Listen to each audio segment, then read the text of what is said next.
Cavalcade of Kings.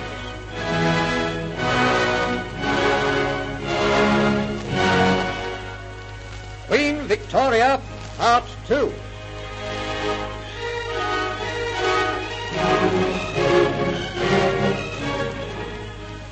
Victoria was crowned Queen of Great Britain and Ireland at Westminster on the 28th of June, 1838. She found on her accession Viscount Melbourne at the head of the Whig government. He became her constant companion and chief adviser. He was her prime minister and her private secretary, and he shared with Madame Lazen, now Baroness Lazen, the Queen's most private confidences. The belief that she was Queen of England by God's will enabled Victoria to walk alone into her first council meeting without the slightest nervousness, though her two uncles, the Dukes of Cumberland and Sussex, who had terrified her as a child, preceded her. But overshadowing her was the malignant influence of Baroness Lazen, a woman whom the Queen's mother, the Duchess of Kent, loathed and detested, as did the Queen's ladies. Some time after her accession, we find Victoria and Baroness Lazen in conversation at the palace.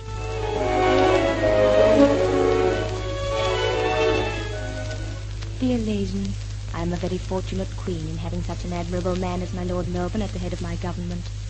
He is indeed a truly honest, straightforward man, with a noble mind, a man in whom I can safely place confidence. There are not many like him in this world of deceit. He is my friend, and I know it. Moreover, he is your friend, my dear Lazen, which makes me more fond of him still. I am very grateful to my lord for his friendship towards me. I fear I have no other friend. You have many friends. In Germany, yes, madame, but in England, no. I am hated here. Hated because your majesty favors me with her confidence. Nonsense, Lazen. Nobody hates you. You do not see, madame, what I see, nor hear what I hear. The ladies of your household jeer at me. They mock me and treat me abominably when your majesty is not present. Lady Flora Hastings laughs derisively at my fondness for caraway seeds and openly insults me. But soon my turn will come, and I shall see this proud beauty humbled to the dust, her name a byword, her reputation trampled in the slime of the gutter. These are strong words, Baroness. And if I did not know you so well, I should be inclined to think you guilty of being vindictive and malicious. As it is, there must be good reason for the fierceness of your remarks. Pray tell me what actuates you to utter them. Madame, the subject is too scandalous to discuss with such a young and innocent person as your majesty. Surely my Lady Flora Hastings has not been guilty of such conduct as cannot be mentioned before me. Madame, I must tell you, it is my duty to do so in order to preserve the purity which surrounds your court. My Lady Hastings has been guilty of breaking the rule which every decent woman holds dear and sacred. To be brutally frank, madame, it is rumored that the woman has given herself to an unknown lover without the benefit of the clergy. Lazen, that is a dreadful accusation to make, unless you have proof. I have proof, madame. I beg you to rid yourself of the woman before this scandal, which is hovering over the court, descends upon us.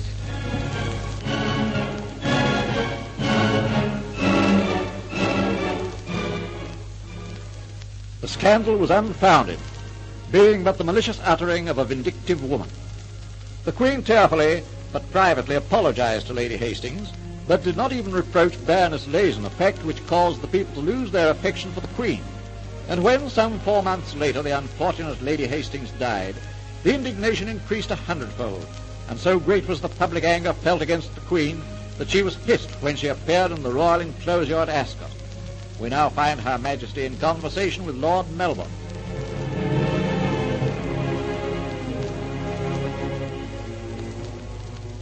But my dear Melbourne, I don't want to marry yet for years and years. Madam, it is your duty to marry, and very soon. There's nothing romantic in marrying for duty's sake. Oh, Melbourne, I'll do anything, make any sacrifice for my country. But I implore you not to force me into a loveless marriage with the Prince of... No, I can't bring myself to mention his name. I loathe him. He is so different to dear Albert. Dear friend, my childhood and girlhood have been totally devoid of affection. Always it has been duty, duty, duty, and stern discipline, and to go on through the years without knowing the tenderness and romance which only love can bring would be a condition which I don't think I could bear. I thought our gracious lady had found romance at the recent state ball, when the handsome young Grand Duke of Russia was our honored guest. Alexander. Ah, Melbourne. He is a dear, delightful young man. And I enjoyed dancing a mazurka with him. He is so strong, and in running round in the dance, I had to follow very quickly to keep up with him. After that, he whisked me round and round till my head grew dizzy in that rather shocking new dance, the valse, which I must confess was very pleasant. I thought your majesty appeared quite interested in His Highness' conversation, too. Ah, Melbourne, dear Alexander can say the most shocking things in the most unshocking manner. Unshocking, lady? Oh, well, you know what I mean, Melbourne. He was bold, but not blatant. Gallant, but not risque. In fact, he was a most refreshing young man. I thoroughly enjoyed his spicy wit, even though I did not quite comprehend it all the time. Your majesty has an affection for His Highness? I could love him as a brother. I had hoped otherwise. Gracious lady, do you realize that the throne of England must pass into the hands of your uncle, the Duke of Cumberland, whom, forgive me for saying so, the people call the Hanoverian ogre because of his appearance, and who refers to your majesty as a brother's brat who stands between me and the throne? There are several sinister incidents in his life which have never been cleaned up. I refer to the murder of his valet, Celis, and the suicide, it was called, of Lord Graves. Oh, please, don't you horrify me. Your Majesty, I am forced to tell you this. I am deeply sorry if I have wounded your susceptibilities, but we must protect the Queen of England against, well, to be blunt, assassination. Melbourne, no, you can't mean that my uncle... He is capable of doing anything to gain his own ends. Oh, madam, you must never allow him to mount the throne. He never shall, my lord. You have shown me clearly where my duty lies. I shall marry as soon as possible to give England an heir. But I must be allowed to choose my own husband, Melbourne. I do insist upon that. Providing he is of royal birth, no objections will be raised, madam. He is of royal birth, Melbourne. His name? My cousin, Prince Albert of Saxe-Coburg. Do you love him, gracious lady? With all my heart and soul, dear friend.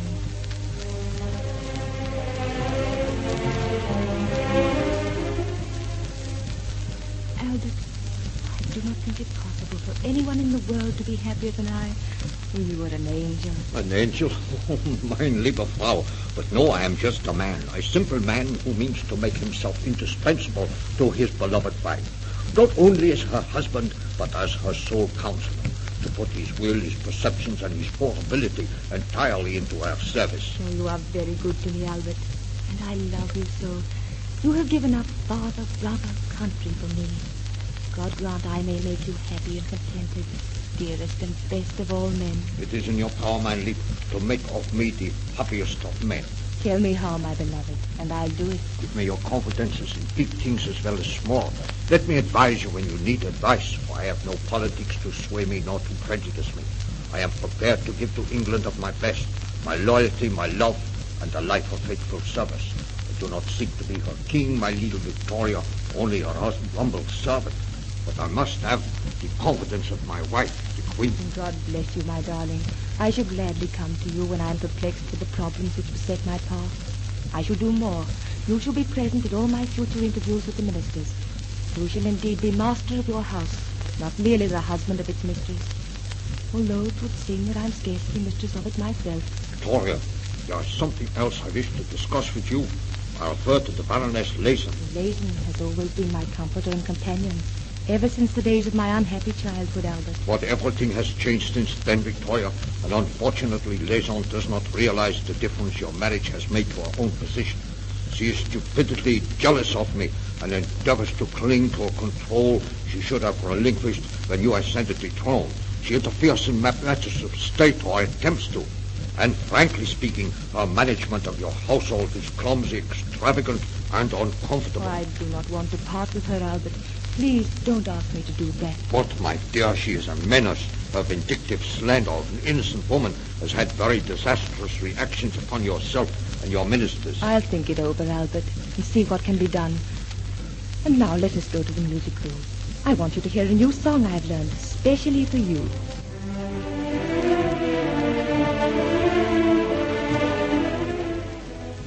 Prince Albert's death in 1861 was a very bitter blow to Victoria, and for years she mourned him. he had endeared himself to the English people and helped to place on a firm foundation the very shaky edifice of the English throne.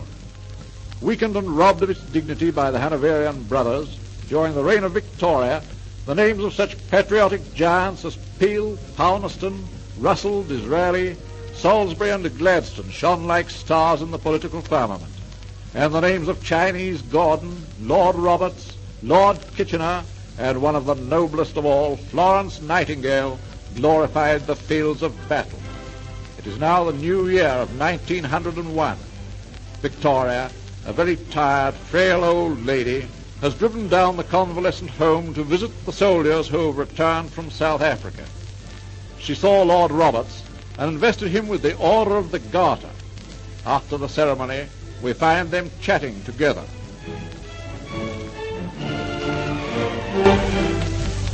The whole nation is with me to see this war through without intervention, and my country, which is suffering from so heavy a sacrifice of precious lives, will resist all interference. You are right, madam. A settlement with the Boers after the defeat in December would have forced us to surrender all we have fought and bled for. Oh, my lord, I shall never forget how you defeated General Cronje at Paardeberg, nor how you relieved Lady Smith after its long siege. Soon, madam, peace and prosperity will return to South Africa, and the angelic message of goodwill towards all men, which at Christmas was lost in the shrieks of red-eyed shells and dying men, will be heard ringing loud and clear like a paean to glory. Honorable, peaceful England is what I pray for every day, my dear Roberts. And now, please escort me to my carriage. Oh, it's been a dreadful year, Roberts. A very dreadful year. And I am very tired and old. Will you accept my arm, madam? Gladly and proudly, my lord. For that arm has nobly borne an honorable sword for queen and country. We are both very grateful. I am proud to have been of service to such a queen and such a country, madam.